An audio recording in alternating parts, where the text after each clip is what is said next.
pulang tuh ya, terus dulu tuh di rumah tuh ada laptop yang tebel banget ya, laptop jadul gitu. Dibuka tuh bareng sama Umi. Lolos tuh teh. Aku mah diem aja tapinya, nggak nangis, nggak gimana-gimana, kayak flat gitu tuh. Tapi umi aku nangis, umi aku yang nangis gitu kan.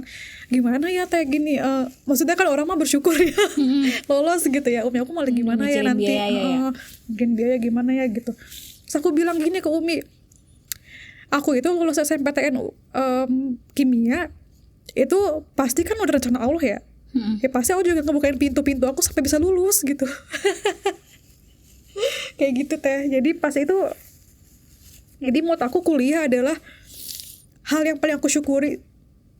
Maksudnya kayak karena ya aku udah ngalamin, aku ngalamin perasaan takut nggak kuliah, takut kan kehidupan setelah ini gitu.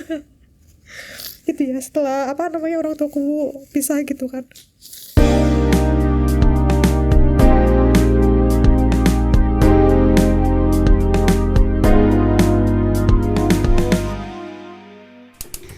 Assalamualaikum warahmatullahi wabarakatuh. Waalaikumsalam warahmatullahi wabarakatuh. Selamat datang teman-teman, kembali lagi bareng Nabila di podcast Hijaz Story. Kali ini selalu ini bahasannya ini semoga bukan cuma bumbu-bumbu tidak jelas, tapi memang benar orang ini adalah orang yang luar biasa. Kali ini aku ditemani oleh seorang yang juga sangat luar biasa seperti tamu-tamu sebelumnya, gak kalah luar biasa, tapi lagi hits-hitsnya karena muncul terus di timeline sosial media siapapun hari ini.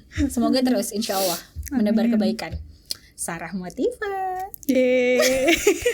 Assalamualaikum Bu Haji. Waalaikumsalam warahmatullahi wabarakatuh. Bu Haja, alhamdulillah. Alhamdulillah. Nabila gimana kabarnya? Alhamdulillah sehat. Senang banget hari ini bisa kedatangan tamu yang sangat luar biasa. Masya Allah. Yang udah aku nanti-nantikan. Nanti-nantikan banget kedatangannya di studio Temani, because you are that awesome. Adalah salah satu orang yang sebenarnya aku baru tahu belakangan. Jujur nih, taunya baru belakangan ketika pasca 7 Oktober. Oh, Masya Allah. Pasca 7 Oktober. Jujur. Aku nggak tahu sebelumnya. Terus kemudian pasca 7 Oktober, ini siapa sih? Muncul mulu di collab sama orang-orang ini. Siapa iya ini? Lagi bener. Ini siapa sih? Terus ikut pansos ya. Enggak dong, enggak pansos. Ini siapa? Terus diurut-urut ternyata gak jauh-jauh dari perlingkaranku sendiri gitu, lingkaran kebaikanku sendiri. Masya Allah. Ternyata adalah salah satu punggawa Baik Berisik adalah apa ya? Komunitas muda kepalestinaan kali ya, bisa dibilang gitu. Bentukan SMART ya. Bentukan SMART satu tujuan. Baik Berisik yang gak jauh-jauh ternyata dari teman-temanku. Kemudian aku tanya sama teman-teman SMART, oh iya itu tuh ini tahu teh apa tuh cucu-cucunya? Seriusan harus gue undang ke studio Temani, dan alhamdulillah akhirnya alhamdulillah welcome. Punya alasan buat ke Bandung. Untuk main ke Temani. Untuk main ke Temani. Alhamdulillah. Teh Sarah Mutiah Widad. Iya. Sarah Mutiah Widad. Itu nama aslinya ya guys. Itu nama aslinya Sarah Mutiah Widad, bukan Sarah Motiva. Kenapa namanya Sarah Motiva? Siapa Anda? So jadi motivator.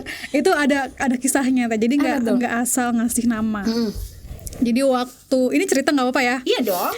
Jadi waktu SMA itu sekolahku tuh ada universitasnya lah, kayak apa sih namanya, institutnya gitu ya.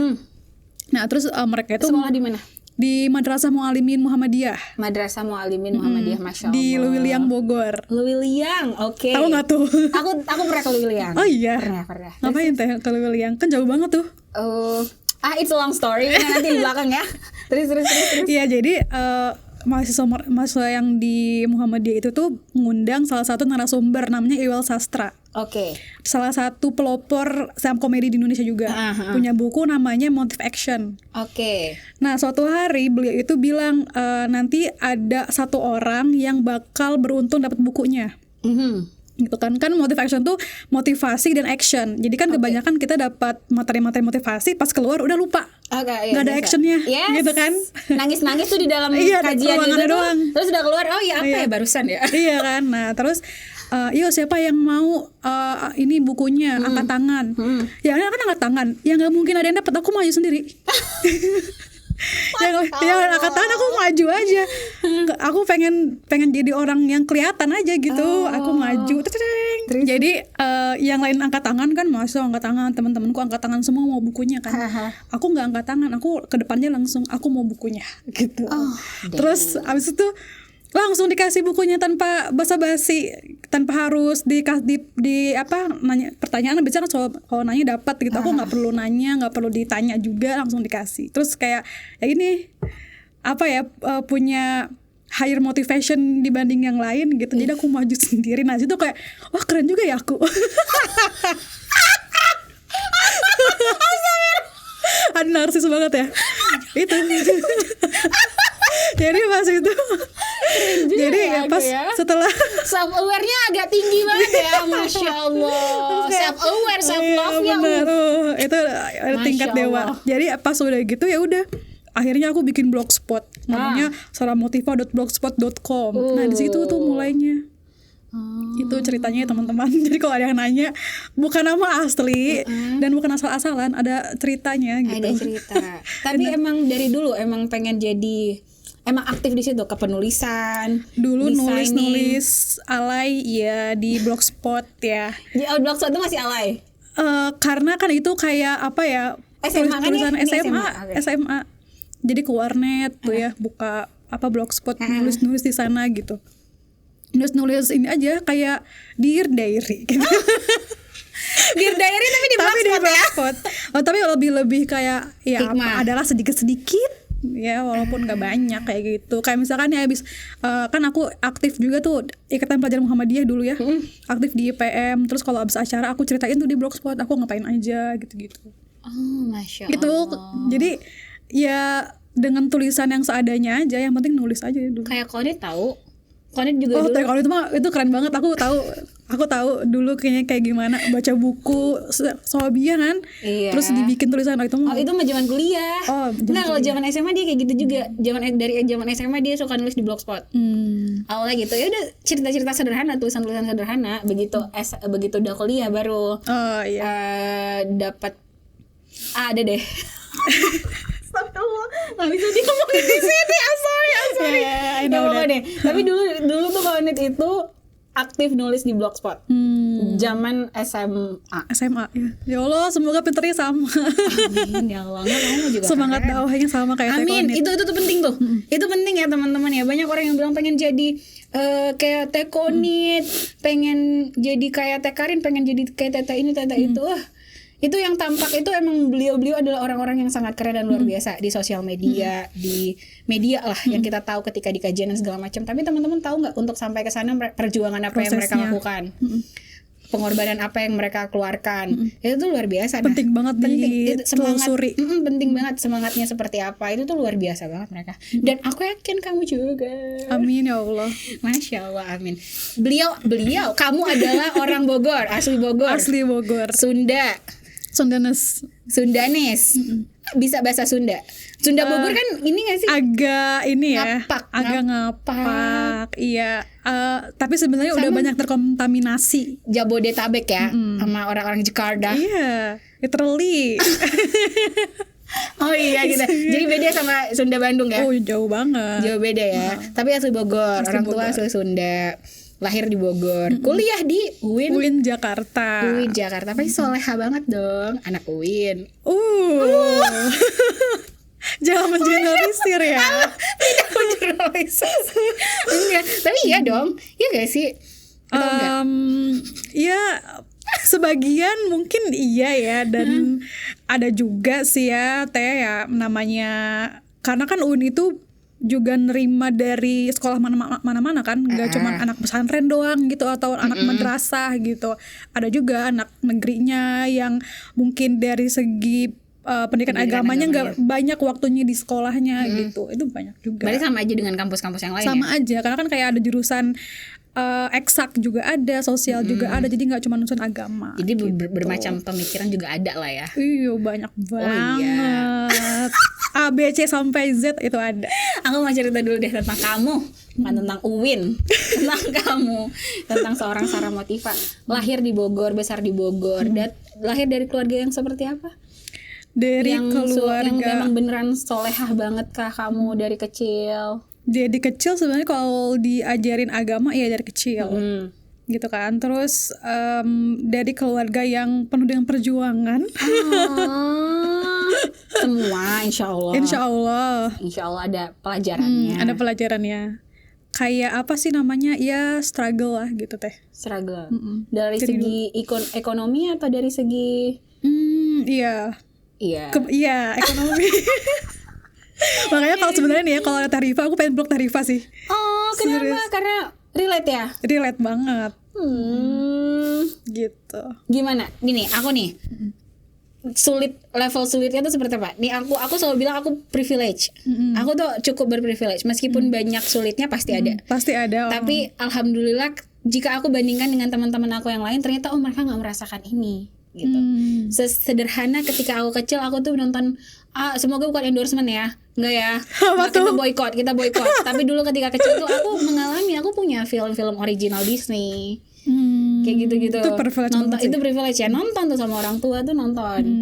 Itu privilege ya. Ternyata itu tidak dialami oleh teman-temanku yang lain. Aku nonton petualangan Sherina. Ternyata meskipun teman-teman yang lain aku juga nonton, tapi mereka nggak nonton di kaset original, coy. Mereka nontonnya di mana gitu, ya kayak gitu-gitu. Aku cukup privilege lah. Tapi ada sedikit tidak nyamanannya juga ada, nggak comfort tuh ada masa-masanya. Tapi jika aku melihat dahulu, ternyata itu privilege. Gitu. Iya bener banget lah teh. Iya ya. Insya Allah. Nah kalau kamu kayak gimana? Aku apa ya? Kalau mungkin dibandingin sama, maksudnya kayak contoh teteh tadi, kalau aku sekecil ini, kalau beli majalah bobo beli yang bekas. Itu kan maksud sama ya, maksudnya teteh beli kaset gitu-gitu ya. Aku suka bobo, aku suka majalah bobo dulu ya. Sampai mungkin itu juga jadi salah satu wasilah gitu ya. Wasilah masa kecil udah tahu wasilah ya. Oke. Jadi wasilah aku bisa ngegambar itu tuh karena ngejiplak dari majalah bobo. Itu belinya yang bekas-bekas gitu, yang apa sih loakan gitu ya. Kalau dulu tuh ada kalau setiap hari Ahad tuh, setiap hari Minggu di kampus IPB tuh punya kayak jualan yang pasar kaget gitu. Oh iya. Nah, itu tuh ada yang suka ngejual majalah bekas. Itu nyariin di situ. Dan aku sangat bangga lah dengan itu gitu, kayak wow, iya ternyata maksudnya dulu tuh pas kecil nggak ngerti ya. Ya udah, yang penting aku punya majalah aja gitu. Yang penting punya majalah aja, mau itu bekas kayak mau. Iya, yang penting aku bisa baca tuh isinya apa. Sama yang beli baru kan sama aja intinya mah, dapat informasinya. Sama, tapi nggak update dong. Si Nabila. Jadi kalau mau majalah terbaru ya nungguin dan lebih mahal. Jadi aku juga nggak paham itu majalahnya koran berapa, apa sih edisi berapa, aku nggak peduli dengan hal itu sih. Yang penting bisa baca aja, mau lihat gambar-gambarnya lucu-lucu gitu kan. Emang keluarga orang tua Sarah kerjanya sebagai apa? Abi aku tuh dulu ganti-ganti kerjanya. Tapi yang paling aku inget itu dulu sales permen. Jadi tuh motor apa sih kayak box yang samping kanan kiri itu ada permen-permen banyak gitu. Di nganterin ke mendistribusikan ke warung-warung gitu. Terus sempat bikin permen susu. Bikin permen susu tuh kayak sagu disangrai gitu. Jadi rumah tuh penuh dengan sagu-sagu. Jadi kayak udah masukin ke warung-warung gitu dulu. Oh itu tuh sales ya? Bukan distributor yang nganter-nganterin aja, tapi emang sales. Jadi nyari warungnya juga? Nyari warungnya juga. Gitu dulu ya. Terus banyak sih, sampai aku juga dulu waktu pas sekolah SD itu aku udah jualan. Really? Jualan apa? Gini kayak gelang manik-manik kayak gini nih. Kayak aku bikin sendiri. Terus dulu tuh ada binder, tau gak sih teh? Tahu. Ganti tukeran-tukeran binder yang ada kertas. Harvest apa Kiki gitu-gitu. Nah aku tuh suka ngumpul-ngumpul, aku jualin lagi. Terus saking aku senangnya jualan dari dulu tuh, ada ibu-ibu yang dia tahunya aku suka jualan, dia nitipin ke aku keripik. Jadi aku pas aku tuh ke sekolah bawa keripik. Dan itu berlanjut sampai aku ke SMA, ke Madrasah Aliyah. Aku jual yogurt. Jadi tetangga tuh punya yogurt, apa sih, ada produksi yogurt, enak lah gitu ya. Terus dia tuh beli freezer tas kecil gitu. Jadi aku tiap hari bawa ke sekolah. Dan itu alhamdulillah selalu habis gitu ya kalau jualan. Atau kalau misalkan untungnya banyak tuh aku suka beli rambutan buat adik-adik aku. Itu seru banget sih kalau diinget-inget. Kenapa kayak gitu? Apakah kamu emang sebegitu sulitnya kah ekonomi keluarga sampai kamu harus apa sih itu?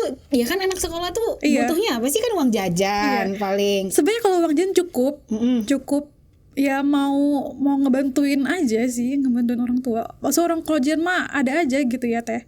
Dan apa ya, jadi akhirnya udah keenakan jualan karena punya uang sendiri. Soalnya dari dulu itu aku kalau misalkan mau beli apa-apa sama orang tua aku suka diginin, kalau mau beli apa-apa harus punya uang sendiri dulu, kalau kurang baru bilang gitu. Jadi kalau mau beli apa-apa ya usaha dulu sendiri. Iya gitu. Aku sangat privilege ya. Ya Allah, Masya Allah. Alhamdulillah. Jadi sampai SMA tuh?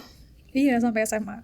Tahu kan aku tuh udah mulai It's ini. okay. Padahal ini ya udah janji kita sama di rumah. Kenapa is that so Jangan hard? It was that hard or? Iya pasti sih ya. Tapi sebenarnya sekarang tuh udah kayak, oh iya ternyata seru ya hidup aku dulu gitu. Jadi cerita gitu.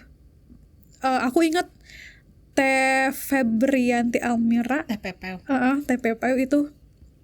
Aku sempat baca postingannya tentang inner child.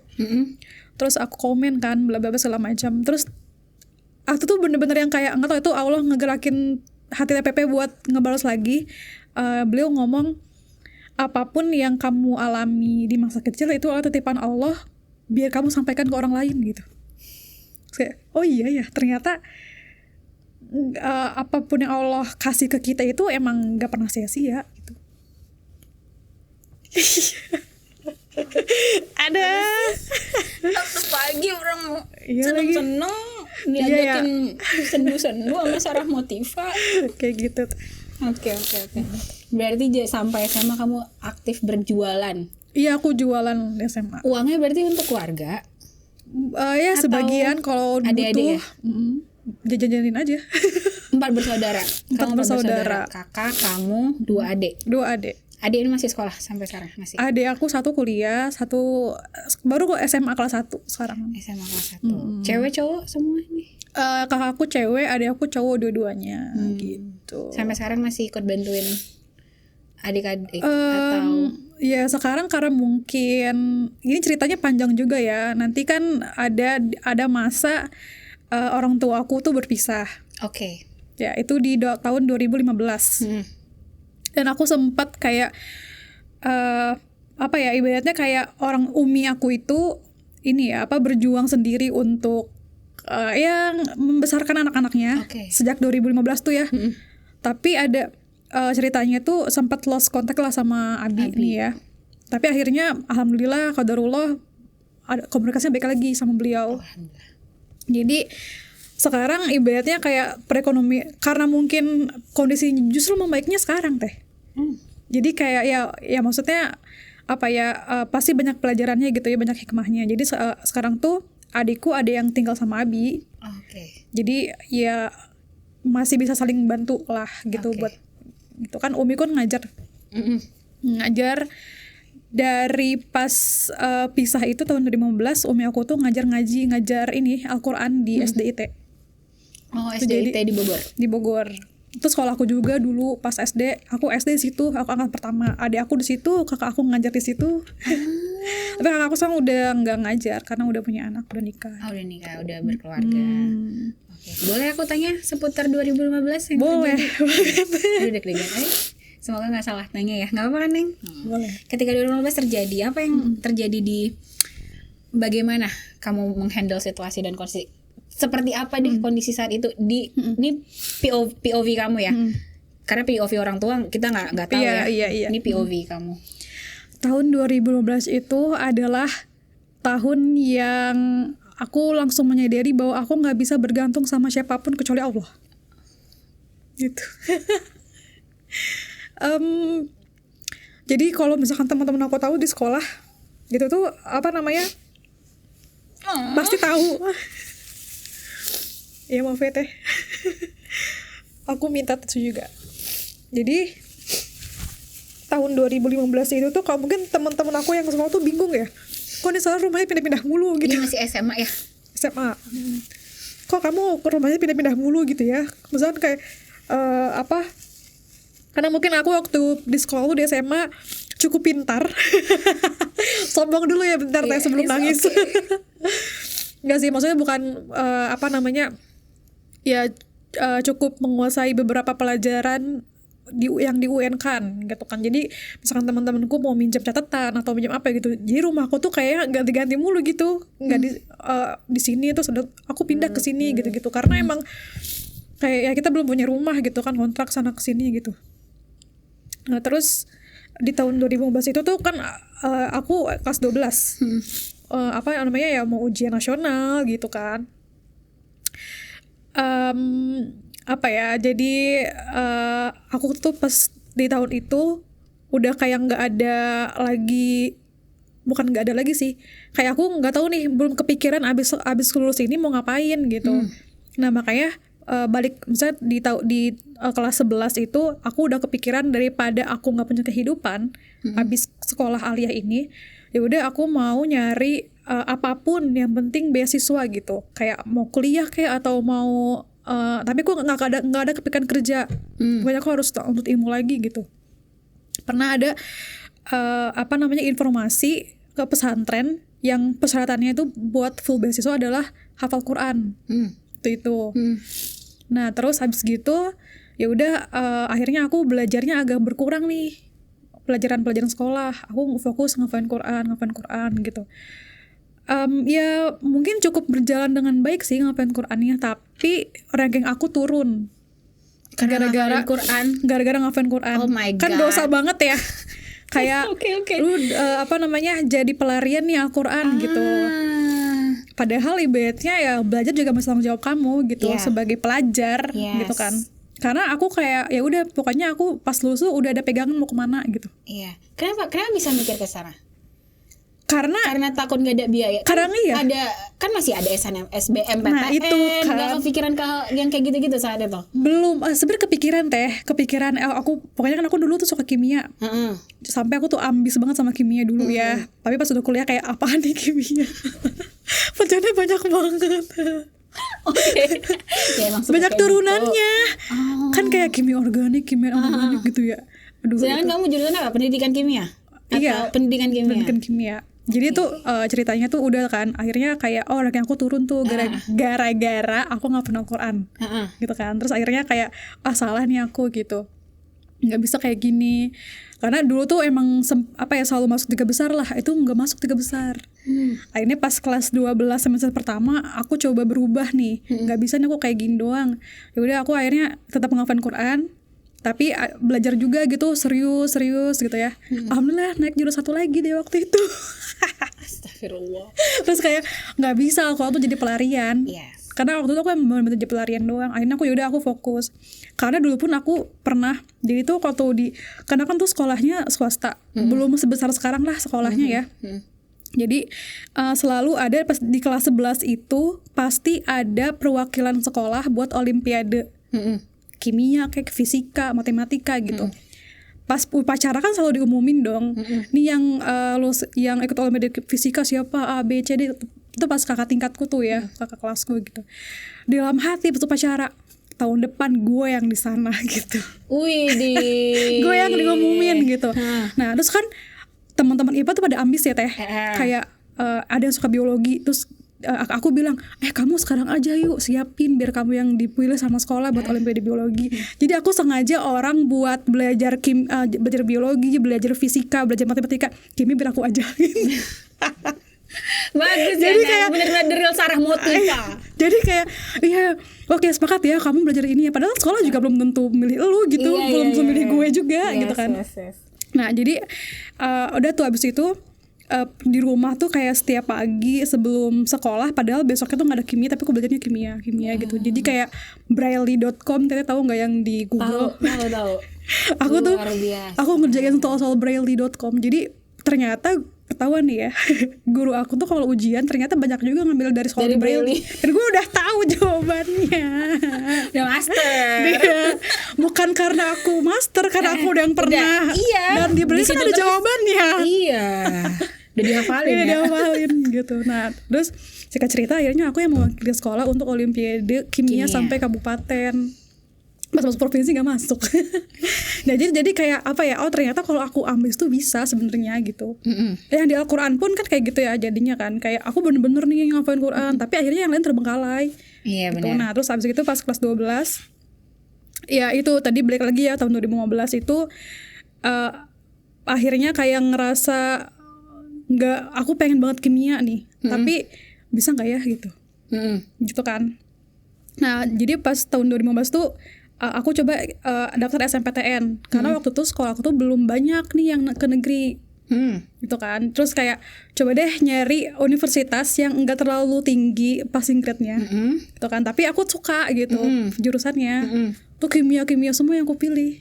Ada kimia UIN Jakarta. Masuklah gitu. Dan itu tahun 2015 tuh aku tuh dulu suka ikut pasar sastra Lewiliang namanya. Oke. Itu kayak belajar nulis, belajar puisi, apa segala macam gitu. Hari Sabtu aku inget banget pas udah selesai, kan udah libur panjang tuh mau kuliah kan, yang lagi nungguin SNPTN, yang lagi ngejar-ngejar beasiswa apa-apa gitu. Aku mah ya udah aku SNPTN udah weh. Kayak enggak effortnya gitu, apa ya, usaha aku tuh gak ada gitu, cuma SNPTN doang. Kan rapot ya kalau SNPTN kan. Iya. Anak-anak keberuntungan gitu kan. Enggak. Oh ya maaf ya, ada anak Enggak SMP. keberuntungan. Enggak. Aku gak sepakat. Itu mereka berjuang dari Iya, kelas dari 1. Itu kan kelas nilai 1. dari kelas 1 sampai kelas 3 kan. Iya, Dari kelas betul. 10 sampai 12 ya. Kamu.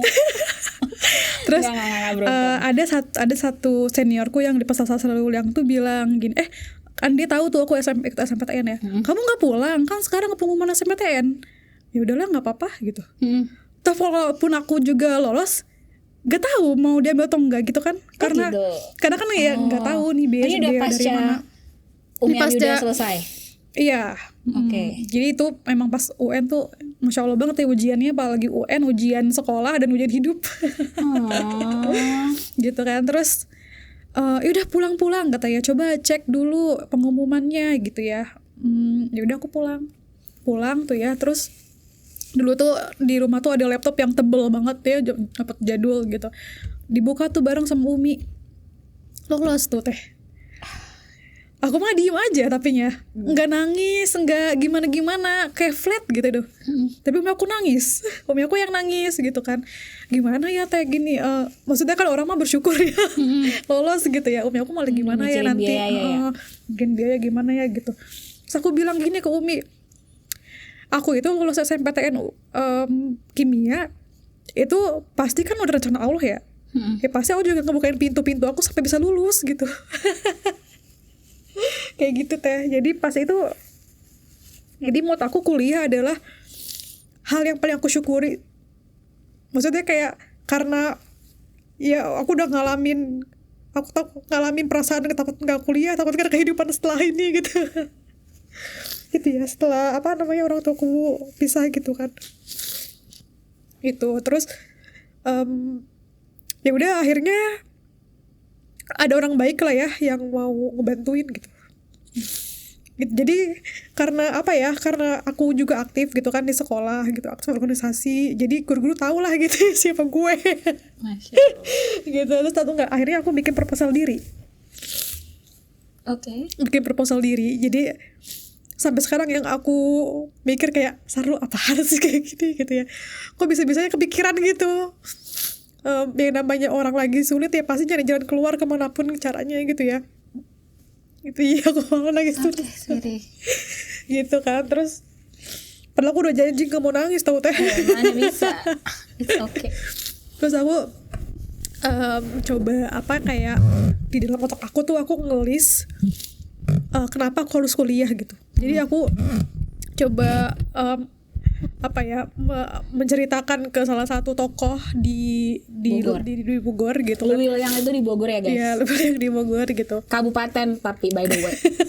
Tapi sekarang aku udah di kota tinggalnya, maaf. Gitu kan. Terus aku kayak ngejelasin strong way-nya kenapa aku harus kuliah dan kenapa beliau harus bantu aku. Oke. kok ngomong gitu. It's a person, bukan Iya. lembaga. Iya, Oke. it's a person. Terus kayak ya Pak, aku saya murid Bapak gitu. Saya gini mau kuliah gini sudah dibantuin. Ya kayak gitu. Jadi abis gitu aku bilang kan ke beliau gitu, kenapa aku harus Boleh kita kuliah? mention namanya? Jangan deh kayaknya. Jangan, oke. Gak enak soalnya. That good person lah. Iya, pokoknya orang baik. Baik banget. Karena waktu itu kan ada biasa bidik misi. Heeh. Tapi bidik misi di UIN itu dia tuh harus masuk dulu. Oh, jadi bukan sebelum ya? Bukan sebelum, beda kayak kampus-kampus lain. Jadi 1 semester dulu nih. Jadi apa ya? Mulai daftarnya tuh pas semester pertama. Oke. Jadi kan aku mikir kayak kalau aku lanjut masuk UIN belum tentu nih gue dapat bidik misi, gitu kan ya. Akhirnya kayak gimana caranya bisa bertahan dulu nih dan terus berdoa sama Allah biar dapat bidik misi gitu kan. Itu tuh pas masuk dibantuin sama beliau yang orang baik ini. Terus akhirnya ada kosan, ada asrama yang murah, murah banget. Dan situ aku jualan, dia buat sehari-hari. Jualan apa nih? Pastel lahar. Bikin sendiri atau Enggak, ngambil? dari orang. Oke. Dari orang. Jadi setiap pagi tuh sebelum berangkat tuh ada yang nganterin ke asrama. Ini nih yang punya Sarah gitu, nanti aku bawa ke sekolah, ke kampus. Aku boleh nanya ini nggak? Aduh, aku takut. Tapi aku suka penasaran sama hal ini dari POV anak-anak dari orang tua yang berpisah. Kita sering banget dengar banyak kasus apalah di dalam rumah tangga yang pada akhirnya memang jalan keluarnya adalah berpisah. Itu salah satu jalan keluar. Banyak jalan keluar yang lain. Tapi banyak juga rumah tangga suami dan istri yang punya masalah seberat apapun,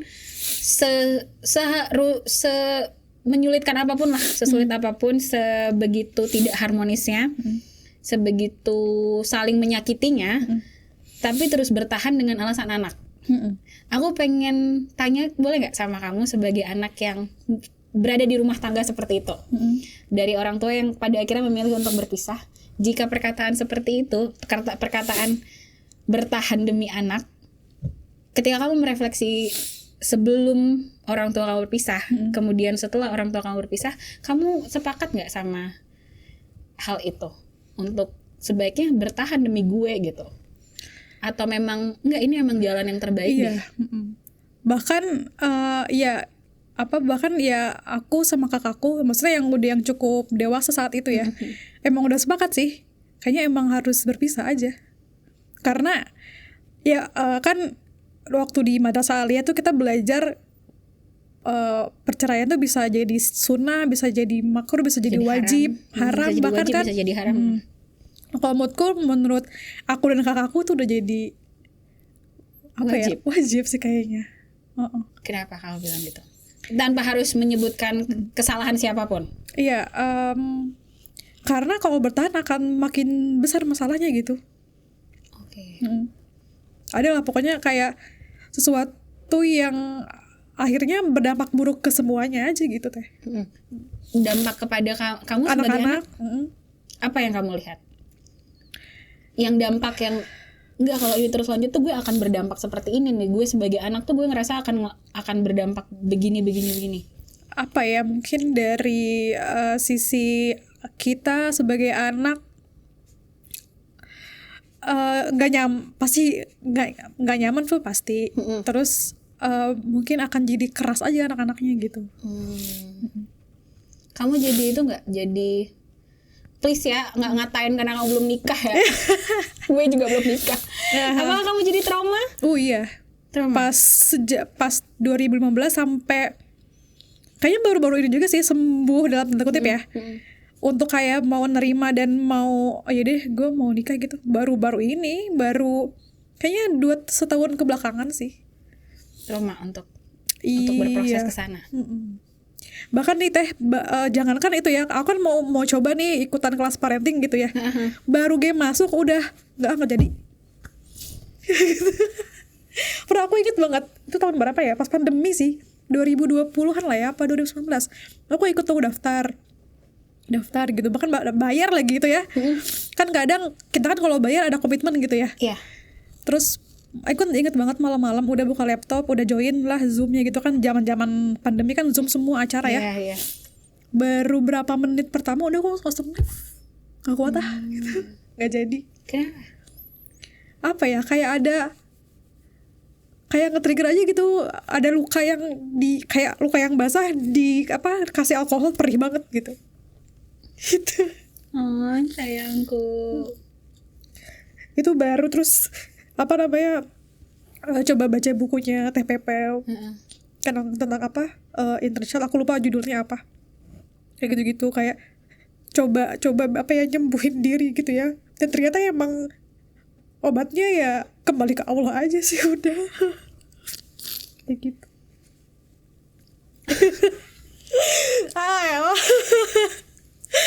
Kayak gitu. Terus baca bukunya Ustadz ini Bang Amar kan. Tapi emang ketinggian sih buat. Kenapa ketinggian? Tapi emang yang kedua ya, kan ada dua. Iya, itu untuk orang-orang yang mau menuju pernikahan ya. Tapi yang pertama tuh cukup ngebantu. Buku yang pertama. Kenapa tuh? Apa yang kamu ambil dari situ? Ini promosi ya Bang, abis ini dapat diskon. Datang dong ke temani lagi. Itu karena kayak tahu siapa yang aku harus siapin. Apa tuh? Ya maksudnya kayak ya deket sama Allah itu pasti. Terus kayak tahu kalau nyari yang kriteria yang baik itu kayak gimana sih gitu. Karena kan pasti kayak itu yang bikin takut kan, takut dapet seseorang yang menyakiti atau ABCD segala macam gitu. Ternyata ada kok caranya biar dapat orang yang baik gitu. Insya Allah. Gitu. Gitu Bang Amar, makasih. Makasih Bang Amar, main kesini lagi ya Bang Amar. Gitu sih. Aku mau ini, aku juga pernah. Aku dari keluarga ya Umi Abi berjodoh hingga Abi meninggal, gitu. Ibu bapakku berjodoh hingga Abi meninggal, hingga ayahku meninggal. Terus aku pernah ada di posisi juga males untuk menikah.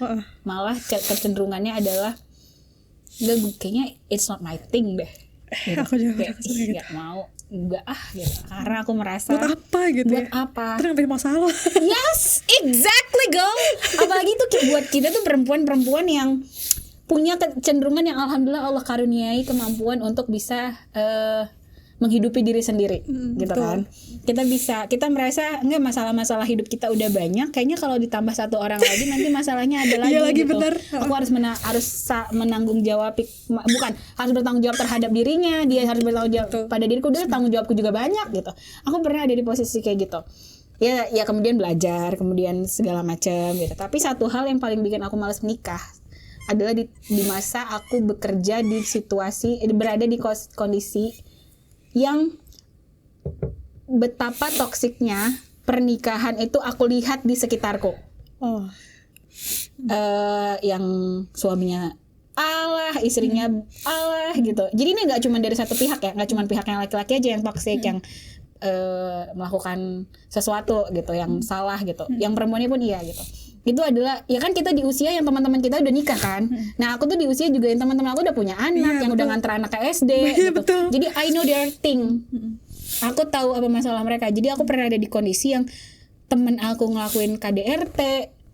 Ini orang yang aku kenal gitu. Aku ngerasa dude, you're not a person like that gitu. Kamu bukan orang yang aku tahu. Kamu nggak mungkin ngelakuin kayak gitulah. Aku ada pernah di sekelilingku seperti itu. Sampai ngebuat aku gila, ini terlalu banyak masalahnya kalau menikah, mending gue nggak usah nikah. Sampai aku sama sekali nggak ada niatan, nggak ada ikhtiar, malah aku against pernah itu. Aku ada di sisi itu. Ada against itu. Sampai akhirnya aku dapat nasihat. Terus informasi di sosial media. Banyak banget kasus-kasus yang di blow up tuh, semua yang kayak gitu. Pasti. Di masa itu tuh, di masa aku berpikir aku nggak mau nikah, itu di masa itu tuh bener-bener. Jadi kayak memvalidasi emang. No, you better not, Nabila gitu. Something like that. Sampai akhirnya aku dapat nasihat dan aku sudah berulang-ulang mengutarakan itu di podcast ini. Oke, saya nasihatnya adalah kayak gini. Simple banget nasihatnya, tapi tuh ada banget di kepala aku. Kita suka membayangkan kan pernikahan orang tua kita, pernikahan orang-orang di sekitar kita yang toxic itu tuh it could be happen in our life. Itu bisa menjadi takdir kita gitu. Tapi bisa juga enggak, belum tentu. Kan gimana kita proses untuk mencapai di situ kan. Nah, nasihatnya tuh adalah kayak gini. itu mah nih aku cerita nih sama temen aku nih, aku tidak mau menikah dan segala macam. Terus kenapa dan alasannya. Terus teman aku ini Ibu Halidah, lagi-lagi aku nyebut nama lo ya, Halidah teman aku, dia cerita, dia bilang kayak gini, alah teh itu mah bukan lo nya, itu mah bukan nikahnya yang harusnya nggak lo lakuin, tapi lo nya yang harus ganti circle. Dia kayak gituin aku. Terus aku mikir nih, iya ya, orang-orang yang punya pernikahannya harmonis, nggak mungkin nggak ada masalah. Orang-orang yang pernikahannya baik, harmonis, yang berjuang, yang sama-sama berjuang di dakwah, di jalan kebaikan, itu tuh pernikahannya tidak ada cerita-cerita pernikahannya, itu tidak ada cerita-cerita perjuangannya yang sama-sama saling mengasihi, sama-sama saling memberi. Tujuannya emang Allah, itu tuh tidak terblow up di media massa, Pasti. nggak diceritakan, tapi kita yang harus mendekati mereka, kita yang cari tahu, kita. Terus kemudian Allah perjalankanlah aku kembali ke Bandung. Aku kan tadi ya tuh sempat di Jakarta, Allah perjalankan kembali ke Bandung. Ya, aku melihat oh iya ada yang berjuang seperti Teh Karin dan Kang Supri, ada pernikahan yang aku lihat seperti Teh Patra. Oh ada yang seperti Teh Imun dan suaminya yang Masya Allah banget, sama-sama saling support, sama-sama saling nggak peduli uang buat keluarga, yang penting dakwah, terus bersedekah, terus ini ya Allah, terus hidup dan matinya untuk dakwah rasanya. Itu ada di sekitar kita tuh ada. Ya kita aja mau ada di barisan orang-orang ini hingga kita tahu oh ternyata ini bisa juga loh jadi takdirku. betul. Ini bisa juga jadi takdirku. Jadi aku hanya melihat satu takdir buruk yang terjadi di orang yang mungkin emang Allah perjalankan itu untuknya, untuk menjadi diri terbaik dia sebagai seorang hamba. Ya lo belum tentu ada di situ, Nap. Jalan lo belum tentu itu. Jalan lo bisa yang lain. Bisa aja seperti teteh-teteh yang lo tahu perjuangannya seperti apa, gimana mereka bisa menahan diri, gimana pernikahannya bisa ya wallahualam kayak gimana, tapi yang kita pahami oh bisa kok. Dan sejak itu tuh gara-gara nasihat itu oh iya bener ya, gue kayak harus kembali mendekat ke orang-orang soleh ini gitu. Bener. Kemudian aku berdoa ya udah Allah perjalankan aku kembali ke Bandung, terus ketemu lagi sama tata-tata ini. Dia kan aku sempat gak di Bandung, aku lulusan Unpad terus gak sama di Bandung. Terus Masya Allah, ya Allah terima kasih banget, terima kasih temani yang duduk di situ, banyak orang-orang yang luar biasa di duduk tempat kamu, termasuk kamu juga orang luar biasa. Aku gitu. mikir kayak ya Allah aku bakal duduk di kursi yang udah pernah didudukin sama Teh Imun dan lain-lain kayak you are also. Amin. Kalau kamu gimana? Proses untuk akhirnya ngerasa enggak harus trauma kok, bisa kok. Iya, ya benar sih, ngelihat contoh-contoh yang enggak dipublikasikan. Banyak kan sebenarnya yang berhasil gitu ya. Sama ya belajar baca buku yang TPP itu juga Masya Allah banget tuh. Jadi apa ya, ternyata memang kitanya dulu nih yang sekarang udah nyiapin diri dulu jadi baik gitu kan. Terus mensucikan diri lah kalau bahasa TPP di bukunya itu yang paling pertama. Nerima dulu emang ya itu udah takdir Allah gitu ya, dan gak ada yang sia-sia nih yang udah Allah kasih ke hidup kamu Sar gitu. Pasti ini jadi pecutan buat jadi lebih baik lagi, buat bertahan gitu. Dan satu hal sih yang aku paling syukuri, mungkin kalau misalkan orang-orang di luar sana ya kayak keluarga dari broken home itu bisa jadi nakal, ya nggak sih, dan peluang nakal buat aku tuh besar banget. Dan dia punya alasan gitu untuk memvalidasi, nggak gue kan dulu kayak gini, jadi kenapa gue nggak boleh kayak gini? Iya betul, dan itu yang aku syukuri. Maksudnya jadinya ya banyak, akhirnya aku ada di lingkaran yang orang-orang baik, yang tadi rumah tangganya baik, yang bisa jadi contoh gitu. Ternyata bisa kok gitu ya. Ganti circle bener banget, itu ngaruh. Bahkan waktu itu pas setelah kuliah itu dapat circle orang-orang yang emang kayak ya udah gitu. Apa? Dipancing lagi. Ya yang kayak ya udahlah, ini kan nomor sekian gitu ya. Maksudnya iya. Yang tidak melihat pernikahan sebagai ibadah ya. Iya betul. Iya ya. Orang-orang seperti apa itu Sarah? Aduh takut. Ya intinya ya baru sekarang kayak, apalagi aku dengar podcast Teh Karin ya waktu itu, yang maksudnya kan beliau Masya Allah banget ya. Iya.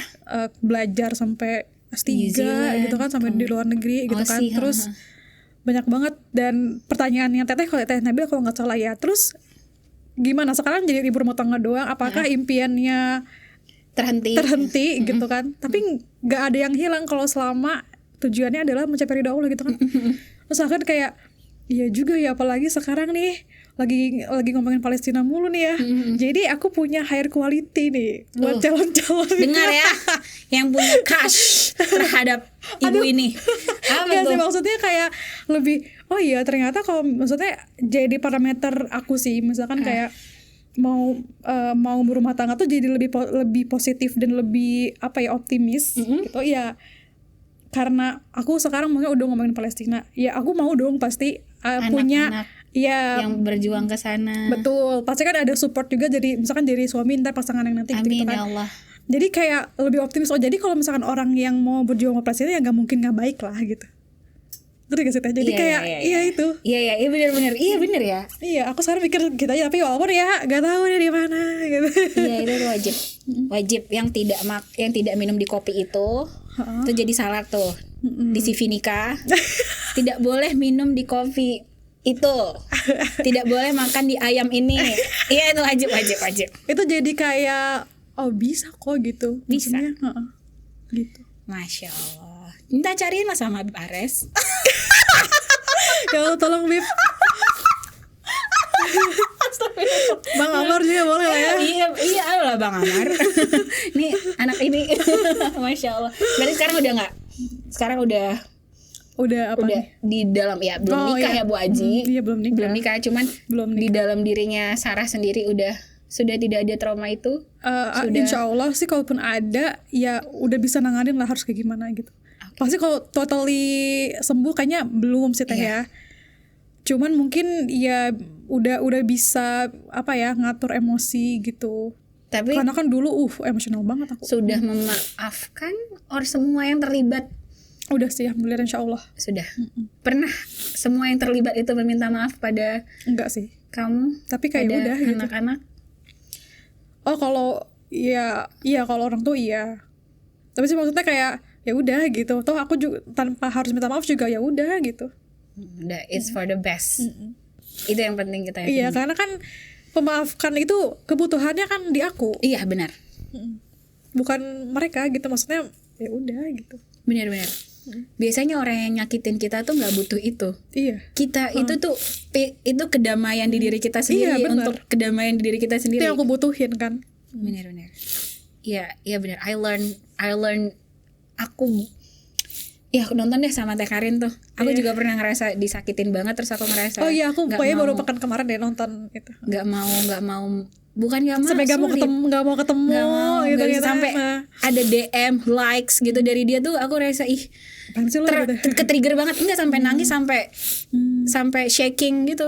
Nggak mau. Terus Teh Karin tuh ngomong, Teteh doain, aduh emang orang satu itu soleha sekali, Masya Allah, sangat rendah hati, sangat baik. Dia ngedoain, Teteh doakan semoga Nabila bisa jadi yang pertama nanti ngasih kado gitu-gitulah. Aduh. Yaudah aku jalanin. Terus sekarang udah biasa aja. Setelah ngasih kado. Setelah ngasih kado, udah biasa aja. Alhamdulillah. Thank you Teh Karin. Wow.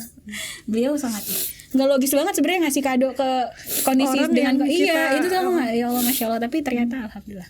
Oke, back to you baby. Kemudian kuliah, akhirnya kuliah, terus lewat proposal, Proposal diri. terus kuliah dah tuh lulus 4 tahun. Kuliah. Alhamdulillah. Gimana? 5 tahun. 5 tahun. It's okay, aku lebih lama. 5 tahun di pendidikan kimia. Yang kamu cintai itu. Iya Tapi awalnya. Ya aku masih cinta sama kimia. Kan Alhamdulillah. chemistry ya. Semua Chemistry. itu mengandung chemistry. Seneng nggak di UIN? Seneng alhamdulillah. Itu tadi aku dapat circle yang baik-baik. Aku kan tapi mungkin teman-teman di kelas aku itu, aku tipe orang yang enggak selalu deket sama satu orang gitu loh, ngerti gak sih? Kayak aku maunya sama kamu doang gitu. Jadi aku nggak kayak gitu kan. Terus aku jadi kayak nyari teman banyak di kampus itu. Jadi aku bener-bener, bagi aku kampus itu adalah ruang inkubasi aku untuk berkembang dan bertumbuh. Jadi aku harus memanfaatkan kesempatan itu. Karena aku masuknya susah. Susah dalam artian aku dari seleksi SNPTN-nya, dari masuk untuk nyari duit masuknya. Jadi aku harus memanfaatin itu di kampus. Jadi kamu kayak gitu, ikut banyak organisasi nih pasti, ambis banget nih. Sebenarnya kalau banyak nggak banyak, cuman aku total di organisasi itu misalkan gitu, atau di luar gitu. Aku nyari apa kan banyak privilege sebagai mahasiswa untuk ikut acara-acara di luaran. Nah aku menggunakan itu. Gitu. Kan kamu, aduh kembali lagi nggak? Kan kamu tapi pada masa Umi Abi divorce, itu kan di transisi ketika kamu kuliah awal gitu kan, itu posisi itu pasti kamu menjalani perkuliahan agak sangat. Nah itu dia teh, drama dong ya. Benar. Jadi aku sekarang baru merefleksikan diri, baru mengevaluasi ya. Jangan-jangan selama aku di kampus sibuk itu untuk pelarian biar aku nggak sedih, biar aku nggak biar nggak kepikiran dan sebagainya gitu. Jadi ya udah jadi kayak pelarian gitu. Tapi aku bersyukurnya pelariannya ya alhamdulillahnya ketemu sama orang yang baik gitu kan. Aku boleh nyebutin LDK nggak sih? Boleh lah. Lah aku nyebutin BKI. Saya lulusan BKI Kerohanian Vkom Unpad. Nah iya, jadi aku ketemu sama teman-teman lembaga dakwah kampus Syahid. Syahid namanya kalau di Jakarta. Syahid itu universitas atau fakultas? LDK Syahid itu Univ. Oke. Nanti kalau fakultasnya ada LDK Syahid FITK, misalkan Fakultas Ilmu Tarbiyah dan Keguruan. Jadi ada lagi. Jadi kalau kita apa nih? Aku Vkom ya, aku fakultas. Aku aktifnya di fakultas. Awalnya di fakultas. Jadi kalau untuk di Univ itu kan harus menjalani fakultas dulu nih berapa tahun baru nanti ke Univ kan. Yes. Aku sampai ke Univ waktu itu. Apa nama Rohisnya tadi? LDK Syahid. Syahid, iya. Masya Allah. Dan di situ Syahid. Saking aku aktif di LDK Syahid ya. Teman-teman kan aku tuh praktikum lah ya kimia setiap kayak tiap hari sih aku praktikum awal-awal kan. Sering kayak bolos praktikum, tapi cuma di sela-sela praktikum doang. Bentar ya aku mau kesini dulu nih gitu. Tapi untungnya teman-teman praktikum aku tuh sportif. Jadi tahu nih Sarah tuh emang sibuk kesini. Sampai aku pernah dapat julukan LDK Syahid itu jurusan Sarah. Pendidikan kimia adalah UKM-nya. Saking aktifnya waktu itu di LDK Syahid. Jadi kayak yaudah itu paling utama lah gitu.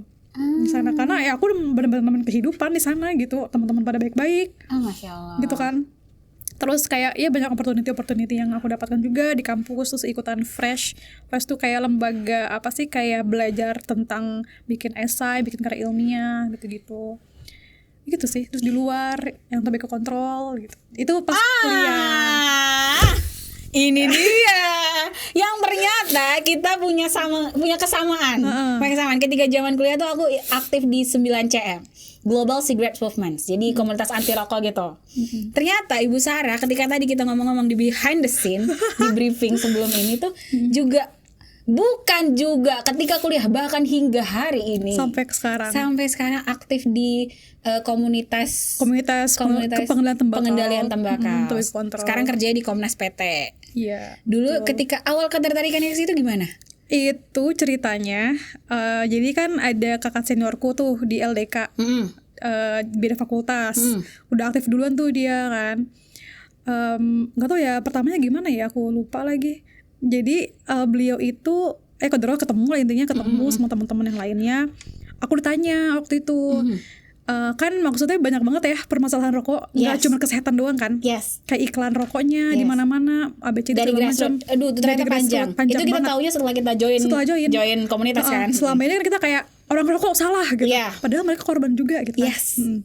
Nah jadi waktu itu aku ditanya sama kakak seniorku kan, kalau misalkan kamu ngelihat iklan alkohol atau narkoba lah gitu ya di kampus. Iklan narkoba gimana, tangkap polisi dong.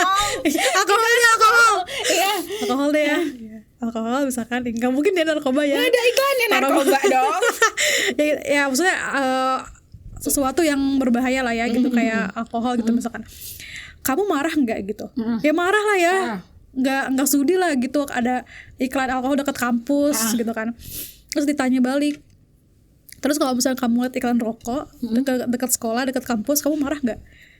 Aku bingung dong, kayak ya biasa aja kan, banyak iklan rokok di mana-mana, di TV juga ada, ya kan, di dekat sekolah ada gitu. Terus akhirnya dilurusin gitu kan, padahal mah alkohol sama rokok tuh sama-sama berbahaya loh, sama-sama ada nikotinnya lalu segala macam. Kenapa kamu nggak marah gitu? karena udah biasa aja, udah normal buat kita gitu kan. Di situ tuh langsung kayak dijelasin ABCD, iya juga ya gitu. Kenapa ya? Kok orang jadi biasa aja gitu, rokok dijual di mana-mana murah, anak kecil bisa beli, padahal berbahaya gitu. Kenapa ya, ini ada masalah apa nih di balik ini semua gitu. Akhirnya join lah. Pas di kampus itu aku ikut bootcamp dari Komnas PT sebelum aku kerja. Kan aku belum kenal tuh ya Komnas PT, Komite Nasional Pengendalian Tembakau. Bikin bootcamp SFA, Smoke Free Agents. Seharian tuh dari pagi sampai sore. Nah pas banget ngomongin tentang iklan. Kan banyak kan masalahnya, itu fokus di iklan. Iklan tuh gak normal, itu cara industri buat menjaga anak-anak biar ngerokok. Ya ada subliminal message, bla bla bla segala macam gitu. Oh ya pas banget nih yang diomelin sama kakak tingkatku dulu gitu. Misalnya pas balik ke kampus, aku bikin komunitas. Awalnya tuh aku cuman bikin status WA doang gitu. Aku dulu udah WA lah. Pokoknya kayak aku mau ngumpulin orang-orang yang punya keresahan sama rokok gitu. Aku nggak bilang iklan rokok, enggak. Ada tuh teng kan teman-teman LDK kan masya Allah tabarakallah ya, baik-baik semua ya. Masya Allah tabarakallah. Terus aku ngedeketin beberapa teman-teman di LDK gitu kan. Kamu mau ikut sama aku gak diskusi tentang rokok gitu ya. Berapa orang yang aku kumpulin jadi satu, akhirnya aku bikin komunitas namanya Aksi Kebaikan. Aksi Kebaikan di UIN Jakarta. Aksi Kebaikan Smoke Free Agents. Ini belum lulus nih? Belum. Masih kuliah? Masya Allah. Terus campaign pertama yang kita lakukan adalah memunguti puntung rokok di kampus. Gitu, dibungut pakai sarung latex lah ya, karena kan banyak nikotinnya juga kan, masih banyak gitu residu-residunya, kumpulin gitu kan. Terus kita tuh mau ngeliatin aja dulu ke mahasiswa yang lainnya. Kampus itu kan kaosnya tanpa rokok, nggak boleh ada yang rokok kan, harusnya ada peraturan juga, entar didenda berapa gitu kan, 5.000 kalau nggak salah di UIN. Tapi kok masih banyak sih sampah puntung rokoknya, kok nggak ada yang ngasih sanksi gitu. Itu akhirnya kita angkat tuh waktu itu di media sosial. Akhirnya orang pada aware lah ya, pada aware gini-gini. Dan yang pertama untuk ngebantuin aku adalah teman-teman LDK. Jadi benar-benar semua akhirnya banyak yang ikutan juga tuh. Jadi kayak emang teman-temanku yang sangat baik tuh. Akhirnya setelah itu aku mendekati UKM lain. Kayak misalkan Forsa yang olahraga gitu, terus Palang Merah Indonesia, unit UIN Jakarta gitu kan. Ya pasti sama dong sama mereka, visinya mereka juga pengen sehat. Ya kan? Ya udah akhirnya nyambung. Akhirnya si Aksi Kebaikan ini cukup berkembang waktu itu kan. Terus akhirnya kita bikin surat terbuka untuk rektor. Apa tuh surat terbukanya isinya? Isinya KTR ini ditegakin. Terus tidak boleh di lingkungan pendidikan. Di lingkungan pendidikan itu kan, dan untuk menguatkan regulasi kampus juga kan sebenarnya. Terus sama mau diperjelas gitu siapa yang berhak untuk negur. Kalau bisa yuk kita bikin ininya ke satgasnya gitu, satgas KTR-nya gitu. Kita minta ke rektor waktu itu. Terus hasilnya kita ketemu sama wakil kemahasiswaan kan waktu itu kan teh. Disambut baik sih sama beliau gitu kan. Terus karena qadarullah pandemi setelah gitu kan, jadi kita harus kayak ngulangin dari awal lagi gitu karena rektornya diganti waktu itu. Jadi kayak gitulah, sama sih kayak Indonesia, setiap ada pemimpin baru pasti kebijakannya baru gitu kan. Nah itu sih, jadi itu masih PR banget. Tapi sekarang kayak masih kita adain kayak webinar gitu, jadi biar awareness dulu nih teman-teman mahasiswa gitu, apa sih pentingnya KTR di kampus gitu. Kamu tadi bilang cerita ketika si senior kamu itu tanya apa pendapat iklan rokok, kamu menemukan jawabannya kenapa kamu merasa saat itu biasa aja. Pada akhirnya ketika kamu join hingga hari ini sudah bekerja bertahun-tahun di Komnas PT, kamu menemukan jawabannya gak kenapa kamu saat itu ngerasa biasa aja? Ya karena rokok itu jadi normal di masyarakat. Itu pertama ya. Jadi kayak misalkan dan banyak sebenarnya ada regulasi, belum ada regulasi untuk pelarangan iklan rokok di luar ruang. Kalaupun kita marah-marah gitu ya, misalkan ya warung-warung juga dibayar kan. Walaupun sebenarnya nggak seberapa juga, ada juga yang nggak dibayar, ada yang dibayar cuma pakai payung doang. Si iklan itu. Jujur sebenarnya aku pernah kan waktu itu kayak misalkan nih di Bogor, kota Bogor ya. kan setiap wilayah gitu punya regulasi sendiri-sendiri kan. Iya. Kayak Kota Bogor punya regulasi kalau tanpa rokok tuh udah strict banget. Kayak misalkan di alun-alun Kota Bogor udah nggak boleh ada iklannya, nggak boleh ada yang ngerokok gitu ya, nggak boleh memproduksi gitu kan kalau definisi DKTR. Jadi kalau misalkan kita mau nurunin iklan rokok, itu kita punya dasar yang kuat karena Kota Bogor itu emang udah nggak bolehin. Tapi contoh lagi misalkan di UIN Jakarta kan itu Tangerang Selatan, ya itu belum kuat KTR-nya. Jadi kalau kita mau minta diturunin juga nggak ada regulasi yang kuat gitu. Ya gitu kan cara apa ya promosi gen gitu kan. Maksudnya dan aku nggak habis pikirnya, maksudnya kayak kenapa sih misalkan ya, ini agak tinggi sih bahasanya, kenapa sih pemerintah ngebolehin iklan rokok misalkan gitu ya. Ya banyak duit. Iya itu kan masalahnya gitu, makanya kita kerjanya tuh advokasi ke pemerintah kan, biar regulasi kesehatan perokok, regulasi pelarangan iklan rokok tuh ditegakin gitu kan. Kayak misalkan sekarang iklan rokok di televisi masih ada, sedangkan Indonesia itu adalah satu-satunya negara di Asia Tenggara yang masih ada iklan rokok di televisi. Asia Tenggara udah nggak ada gitu, karena ya tadi lemah regulasinya gitu. Panjang sih teh kalau pasti kebayang kan lah. Iya. Kebayang sangat, gitu. Sangat panjang dan kita baru paham sebegitu jelimetnya. Sebegitu lahan basahnya. Betul. Ternyata kenapa sebegitu sulitnya perjuangan teman-teman komunitas anti rokok ini. Sebegitu kita join. Ternyata Betul. sebegitu ya ternyata dibalik semua ini ya banyak banget turunannya. Kayak misalkan harga rokoknya murah gitu kan, anak-anak bisa beli gitu. Itu bukan cuma soal kesehatan, ekonomi. Yang paling sedih itu biasanya adalah ketika kita sudah paham dan tahu gini, teman-teman, aduh mati gue, kenapa ngomong gini ya, astagfirullah, baru ini nggak, ketika sudah join komunitas nih, kita sudah punya ilmunya lah untuk di situ gitu, apa yang kita advokasikan. Biasanya tuh yang kita tuh diserang sama entah siapalah, aduh malas banget nyebutnya, pokoknya diserang adalah kalian tidak peduli sama petani tembakau. Gitu. Sering banget itu. Padahal aduh sedih banget gitu, padahal mereka emang ada petani tembakau yang kaya. Yang kaya siapa? Orang-orang di industri itu gitu. Jadi emang ya gitu deh. Jadi kayak sedih banget gitu rasanya. Gitu deh. Kayak itu jadi salah satu perjuangan yang panjang. Iya. Dan sunyi. Dang. Karena That's right. Iya kan teh. Karena isu rokok ini tuh ya, aku maksudnya dari kuliah tahun 2018 sampai sekarang gitu ya, ngomongin rokok tuh kayak ya Allah gitu. Udah tahu loh ini tuh bahayanya banyak banget, tapi ada aja gitu yang nyerang depan belakang kanan kiri gitu kan. Dan itu pasti industri. Ya namanya industri pengen terus memperkaya diri lah gitu, apapun caranya. Ya, ini simpel aja ya. Kenapa rokok itu sangat menyebalkan? Itu simpel. Kalau lo pengendara, ini udah sering lah orang-orang di sosial media berkomentar. Aku pengendara motor, itu sering banget ngerokok di motor. Kita sering ngerokok di motor. Enggak, mereka sering ngerokok di motor. Aku pengendara motor. Pengendara motor yang lain sering banget ngerokok di motor. Dan itu kena ke aku pernah. Sampai kerudung aku bolong dan sobek tuh pernah. Alhamdulillah ada kan yang ceritain sampai kena matanya gitu. Orang-orang perokok tuh sangat-sangat egois banget. Punten banget ya. I'm not sorry for saying this, but you guys are so freaking selfish. Iya. Sangat egois.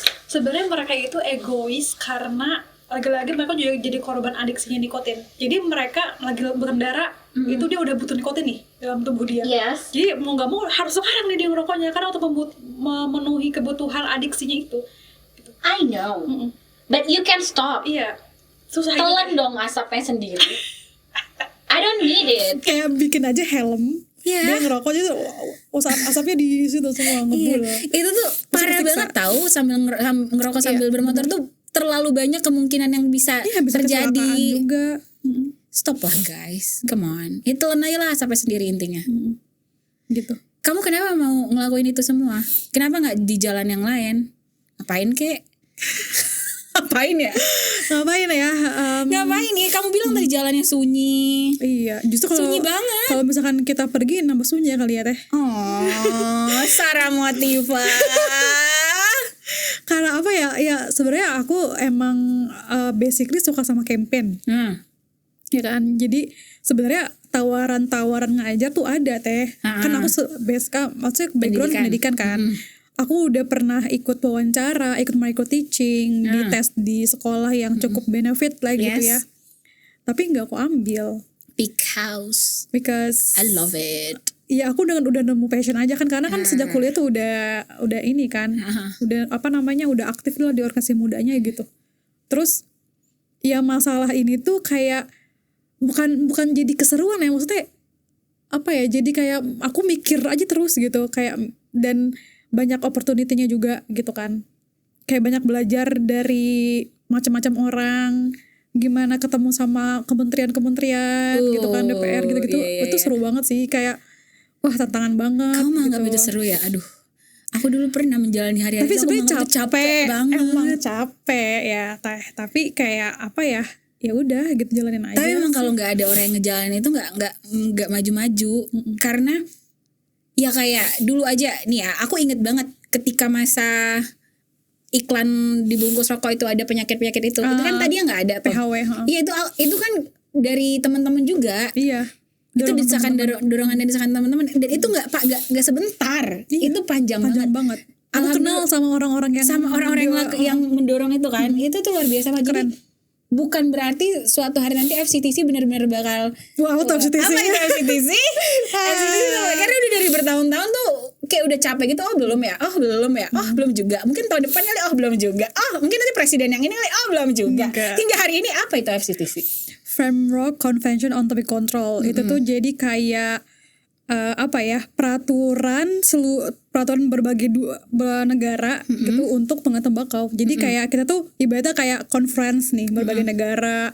Yuk kita bikin apa sih pengen tembakau di dunia harus kayak gimana sih efektifnya gitu kan. Nah itu jadi dan itu tuh kalau misalkan suatu negara menandatangani setuju, berarti negara itu sendiri pun udah harus punya regulasi nasional yang sesuai dengan FCTC ini gitu. Nah Indonesia kan belum menandatangani. Artinya Indonesia pun regulasi nasional juga masih lemah gitu. Gitu sih teh. Kenapa belum? Nggak tahu. Coba tanya pedarup yang bergoyang. Mungkin ini ya kalau dilihat dari ini sebenarnya agak panjang sih ya teh ya. Pasti penjelasannya. Iya. Tapi sedikitnya adalah ini semua tuh karena tadi intervensi dari industri rokok. Indeks intervensi industri rokok ke Indonesia tuh tinggi banget. Tinggi banget indeksnya, tinggi. Jadi kayak gimana indeks intervensi industri rokok tuh kayak gimana respon pemerintah kalau ada industri tuh kita tuh terlalu baik. Bukan baik lagi. Bukan baik. Ngasih karpet merah. Yes. Kayak gitu. Serem ya ngomongin kayak gini di podcast temani. Gue juga tahu sebenarnya. Tapi but we never talk about it. So thank you Sarah Motiva for being here. We talk about it finally. Karena aku cukup nggak passionate lagi. Dulu cukup passionate ketika zaman kuliah untuk ngomongin hal ini. Sampai sempat ini loh. Aku lupa lagi sama itunya orang Senayannya. Sempat kita wawancara orang-orang Senayan lah, Bapak Ibu Senayan, yang bahkan itu mereka punya salah satu di kampanye mereka ketika mereka mau menjadi alek-alek gitu, ketika masih jadi calon, itu salah satu kampanye adalah isu-isu petani tembakau yang mereka bawa. Justru adalah berarti udah ini ya, udah tahu ya. Iya, aku ngerasa sedih aja. Iya begitulah. Bener. Dan itu aku nggak seneng, aku nggak happy, aku ngerasa birokrasi dan segala macam itu kayak orang-orang yang udah terlalu ngejelimet, mereka dikelilingi sama kepentingan ini dan itu. Jadi aku ngerasa ya udahlah, advokasi masyarakat aja lah. Bener. Dengan edukasi masyarakat aja lah. Karena males banget. Tapi terima kasih loh teman-teman Komnas PT dan teman-teman semua aktivis-aktivis pengendalian tembakau ini yang terus berjuang di situ, yang terus mendesak pemerintah, yang terus mengedukasi masyarakat. Ini luar biasa banget. Itu salah satu, rokok itu adalah salah satu, ya itu yang kamu bilang tadi, jalan sunyi, karena emang orang-orangnya sedikit. Kenapa orang-orangnya sedikit ya? Karena orang-orang yang seperti kamu yang tadi yang menganggap bahwa ya itu kan hal yang biasa, semua orang ngerokok ya, semua laki-laki ngerokok dan it's an ordinary thing, ya kan? Itu adalah hal yang biasa, itu nggak aneh gitu. Semua orang yang orang-orang yang berpikir seperti kamu sebelum ikut join komunitas rokok tuh itu banyak. Iya, betul. Dan almost everybody here in Indonesia berpikir seperti itu. Jadi thank you loh. I'm so happy to know that you are part of that. Sarah Motiva. Ya kaget loh ternyata juga pernah nyemplung juga 9 tapi CM. udah gak lagi guys. Ayolah teman-teman 9 CM. Iya, bergerak lagi ya. Iya, ada sih beberapa aku masih kenal. Yang baru-baru ya, yang baru join gitu 9 CM. Karena kan kita punya kayak kayak wadah buat ngumpulin semua teman organisasi yang dia fokus di TC. Itu ada 9 CM masih ada, cuman mungkin dari acara sendirinya mungkin belum.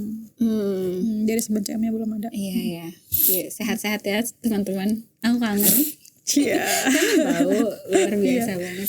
Masya Allah. Kerasa ya perjuangannya. Kerasa banget. Oke, gini deh, teman-teman yang ada di jalan kebaikan, let's say dakwah gitu. Itu juga sepi, tidak sebanyak ya, tidak sebanyak orang yang ngajak senang-senang kan. Betul. Iya. Tapi yang sangat spesifik persoalan tembakau itu ternyata lebih sepi lagi. Sangat sepi, sangat dan sensitif. Karena sensitif kali juga sepi. Iya, ya. Jadi musuhnya di mana-mana, bukan cuma dari industri tapi juga orang masyarakat yang udah kecanduan sama industrinya. Bukan hanya kecanduan nikotinnya tapi duitnya. Itu yang berat, ya kan? Ya udah aja. lanjut kamu. Iya. Oke, jadi kamu waktu kuliah aktif di rokok. Pengendalian konsumsi rokok. Pengendalian konsumsi rokok. Terus apa lagi? LDK. Kemudian ceritanya bisa momentum kamu bisa kenal sama Baik Berisik itu kayak gimana? Itu zaman kuliah atau? Sejujurnya aku baru angkatan terakhir ke tempat itu. Gini ceritanya teh. Jadi ini langsung ke Baik Berisik. Gak apa-apa nanti kita cerita lagi. Ya jadi waktu 2018 atau 2019 ya, yang awal-awal Baik Berisik ada. Itu tuh aku sebelumnya ngelihat Nas Daily, tau nggak? Oh iya. Nah, salah satu agen project Asbara. Dulu aku belum tahu istilah Asbara project, ya kan? Tapi aku udah tahu nih kalau itu tuh sebuah masalah nih si Nas Daily ini. Gitu. Aku pernah lihat konten dia tuh ngaku dia orang Palestina, yes, ya kan? Dia Muslim, dia orang Arab, yes. Tapi dia nunjukin dia punya paspor Israel, yes, gitu ya. Pokoknya intinya dia pengen nunjukin ke dunia bahwa Palestina dan Israel tuh bisa hidup berdampingan. Yeah. Walaupun aku belum ikut Baik Berisik, aku udah ini salah gitu ya. This is something wrong. Iya, terus abis gitu dia kan bagus banget ya kalau bikin video kan, kemana-mana mereka tuh bikin konten vlog gitu-gitu. Nah, terus dia tuh ngebuka fellowship di Dubai. Pernah tahu nggak teh? Nggak. Jadi si Nas Daily ini sama timnya bikin fellowship anak-anak muda yang mau belajar bikin konten lah. Jadi konten kreator gitu. Terus aku mikir, gila parah banget ya, ini kayak kejahatan yang terorganisir banget nih gitu. Bahkan dia bikin fellowship yang pun kalau aku belum tahu ada masalah di Palestina, aku pasti kayaknya daftar deh. Gitu kan. Terus gak lama setelah itu aku tahu Baik Berisik. Aku langsung, wah gila nih, ini Baik Berisik nih yang bisa nandingin Nas Daily nih. Amin ya Allah. Serius aku ngomong kayak gitu karena baru banget aku tahu tentang Nas Daily itu. Aku ada tuh informasi Baik Berisik. Nah aku tuh join. Dulu tuh aku belum se aktif inilah di media sosial, bikin konten-konten tuh belum. Terus ini azan gak apa-apa lanjut. Nah belum aktif lah bikin konten-konten gitu kan. Terus aku kan dulu tuh Baik Berisik tuh ada 2 kategori konten kreator sama yang umum biasa reguler lah gitu ibaratnya. Aku daftar tuh yang reguler. Tapi itu tadi di grupnya banyak banget orang. Aku nggak bisa tipe orang yang kalau belajar tuh banyak banget di grup, pusing. Di Telegram. Akhirnya aku nggak aktif di situ tuh. Dari pertama tuh. Terus udah aku akhirnya sendiri aja ngomong yang Palestina. Nah, aku udah tahu dari Baik Berisik, tahu dari Teh Farkonita kan aku followersnya beliau ya sejak lama gitu. Terus batch 2 aku lewat, batch 3 lewat, batch 4 ini aku ikut baru kemarin 2023 bulan September. Jadi qadarullah banget ya itu, Masya Allah banget ya. aku join Baik Bersih tuh udah khusus untuk content creator doang kan. Jadi kayak dikit doang nih orang-orangnya yang cuma 20 orang doang kan. Aku tuh bener ngisi form kan, apa alasan kamu ikut Baik Bersih gitu kan. Nah aku ceritain aja. Aku tuh kayak udah ngerasa lelah berjuang sendirian, gak ada temen gitu-gitu lah ya. Aku pengen di Baik Bersih segala macam. Alhamdulillah aku lolos Baik Bersih. Terus September itu nggak lama kejadian 7 Oktober. Jadi momentum banget nih aku masuk Baik Bersih gitu. Kan September tuh kalau nggak salah tuh mulai, terus kelas keberapa tuh mulai lagi langsung ada kejadian 7 Oktober langsung semangat langsung naik full gitu kan. Nah di situ tuh jadi Baik Bersih ini ya alhamdulillah gitu. Berarti jadi, aktif di isu kepalestinaannya baru setelah Baik Bersih? Enggak sih sebenarnya. Kalau ceritanya tuh Teh, aku itu dulu sama orang tua, Umi sama Abi aku tuh pas aku masih kelas 1 SD lah, tahun 2023-an lah ya. Aku suka diajak ini aksi Palestina di Jakarta. Aku tuh suka naik ke pundak Abi aku. Kayak naik apa coba, aku pengen inget ada slogan yang aku inget, one man $1 to save Palestina. Dari kecil aku tuh udah sampai sekarang aku inget ya. Aku nyari kan sekarang kursnya dolar 2003 berapa ya? 10.000 10.000 gitu kan. Terus kayak udah gede sih segitu ya di zaman 2003 maksudnya. Nah terus pas ada ini Intifada kedua tahun 2000-an ya, 2005-an gitu, 2000 sampai 2005 aku tuh udah tahu gitu, maksudnya udah terpapar dari itu gitu kan. Oh iya ada sesuatu yang terjadi, tapi kan yang namanya masa kecil ya, kayak udah cukup tahu aja gitu bahwa pas itu kita perjuangkan udah gitu. Nah terus berjalannya waktu tahun 2021 itu pas Ramadan itu benar-benar kayak itu momen, kalau dibikin lini masa itu juga momen yang penting buat aku untuk mengenal Palestina ya. 2021 itu pas Ramadan Al-Aqsa itu diserang sama Zionis, benar-benar yang kayak dibabat abis gitu ya. Nah di situ tuh aku langsung kayak bikin konten tuh rajin tiap selama Ramadan. Itu belum join Baik Bersih kan, sendiri aja gitu ngomong, bikin di medsos sendiri ngomong gitu. Terus ada titik konten aku itu di share di storynya Ustadz Edgar Hamas. Oh masya Allah. Iya di situ tuh kan Ustadz Edgar Hamas tuh kan udah pernah tumbang kan IG-nya baru-baru kemarin kan, pas zaman 2000 itu masih banyak banget tuh followersnya yang awal-awal. Di situ nggak tahu kaget aja tiba-tiba banyak yang follow. Nah itu sampai bisa mencapai 10.000 di Instagram Motiva. Kaget kan, kok bisa sih gini, kenapa? Dicari tahu ternyata di share sama Ustadz Edgar Hamas di situ. Aku mikir kayak bisa ya, berarti aku maksudnya di sisi lain mungkin kayak asik nih gitu ya, punya followers baru nih gitu. Tapi akhirnya kayak nggak boleh kayak gitu ya, maksudnya ini juga mungkin Allah tuh nunjukin bahwa udah serah yuk ngomong lagi Palestina walaupun lu sendiri gitu. Itu 2021. Terus 2022-nya aku nggak tahu deh, itu aku tahu nggak ya ada info BB, nggak tahu. Akhirnya 2023 aku langsung join aja gitu.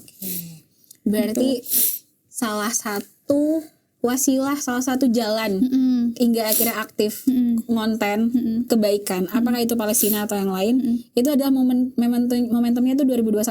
Iya sih kayaknya 2021 bisa jadi konsisten. Iya sejak 2021. Masya Allah. Aku mau nanya deh, sini kita udah mau sholat ya. Jadi kita nyambung lagi guys, tenang. Nyambung lagi. Aku mau nanya, begitu dramanya, begitu beratnya ujian yang ngebentuk Sarah Motiva hingga hari ini. Bentar, aku mau nge-address satu hal tadi. Ingat hal-hal baiknya ya, yang kayak tadi ketika kamu di pundak Abi. Oh iya. It's a good memory, right? Iya. Itu Abi sayang sama kamu. Masya Allah. Nangis kan. Iya itu inget banget. Jadi setelah aksi itu pasti aku minta jajan kan. Jajannya tuh kayak apa namanya, Abi yang beliin gitu, kayak pasti kayak bendera Palestina apa. Kan seneng ya kita namanya anak bocah ya, dibeliin gitu. Remember that good memory. Iya itu yang gue inget. Dan itu Palestina lagi pas banget. Masya Allah. Semoga ngalir juga ya Kak Abi ya. Semua kebaikan kamu dalam menjalani hari-hari sebagai aktivis Palestina. Masya Allah. Insya Allah. Berarti itu sudah ditanamkan sejak kecil kan? Iya betul Teh. Masya Allah. Aku mau nanya tadi, Di balik semua lika-liku yang terjadi, yang sudah terjadi dari dulu hingga hari ini, kamu berjualan dari kecil di sekolah, di saat anak-anak lain fokus untuk belajar. Akulah itu anak yang seperti itu. Fokus belajar, fokus berprestasi, fokus ngerjain PR bahasa Inggris. Jadi fokus ke situ. Terus kemudian kamu sulit ekonominya, sulit untuk bahkan bikin proposal ketika untuk kuliah gitu. Apa hal yang paling kamu dapat, hikmah yang paling kamu dapat hingga hari ini, yang Allah kasih, yang Allah, surat cinta dari Allahnya? Ya tadi kalau aku justru sekarang belajar gini teh, bahkan manusia yang paling sempurna pun hidupnya gak sempurna. Rasulullah itu harusnya orang yang paling punya inner child, ya gak sih? Kayak aku mah gak ada apa-apanya gitu. Kayak aku tuh lagi baca buku ini teh, meeting Muhammad dari Dr. Omar Sulaiman. Gitu, ya Allah, kayak ini loh hasil dari tempaan masa kecil yang buruk gitu ya. Gitu sih, kayak lembut banget hatinya gitu. Aku kayak di bukunya tuh bener-bener yang kayak semua sahabat-sahabatnya tuh, sahabat Rasulullah sejak zaman Rasulullah, kalau ketemu sama Rasulullah tuh kayak ngerasa nyaman, ngerasa tenang gitu ya. Bahkan sampai berebutan gitu nanya, Rasulullah, siapa sahabat laki-laki yang paling kamu sayangi gitu. Kan belum nyebutin nama yang nanya gitu. Sampai terus ditanya, terus siapa lagi? Saking pengennya disebut bahwa aku tuh sayang sama kamu. Dan semua orang yang ketemu Rasulullah tuh ngerasa disayang gitu. Padahal masa kecilnya Rasulullah tuh sulit banget kan. Lahirnya tanpa ayah, ibunya meninggal pas lagi masih bayi gitu kan. Terus diasuh sama kakeknya, diasuh sama pamannya. Hidup di lingkungan yang toksik abis kan pas zaman Mekah itu kan, jahiliyah gitu. Harusnya Nabi Muhammad tuh yang paling inner child gitu. Aku mah gak ada apa-apanya gitu, masih banyak orang-orang baik di sekitar aku gitu kan, maksudnya banyak yang ngedukung ya gitu sih. Insya Allah. Terima kasih Sarah Motiva. Iya, nangis lagi kan tadi udah thank you so much, it means the world. Kita tuh butuh orang-orang yang kita lihat cemerlang di luar sana, hingga dia tampak cemerlang itu bentukannya luar biasa. Luar biasa. You are one of them. Terima kasih ya sudah berbagi ditemani. Terima kasih juga udah diundang. Terima kasih sudah menjadi jalan-jalan kebaikan, membuka jalan-jalan kebaikan untuk kita semua. Terima kasih terus I love your content so much. Terima kasih teh. Dan they're so cute.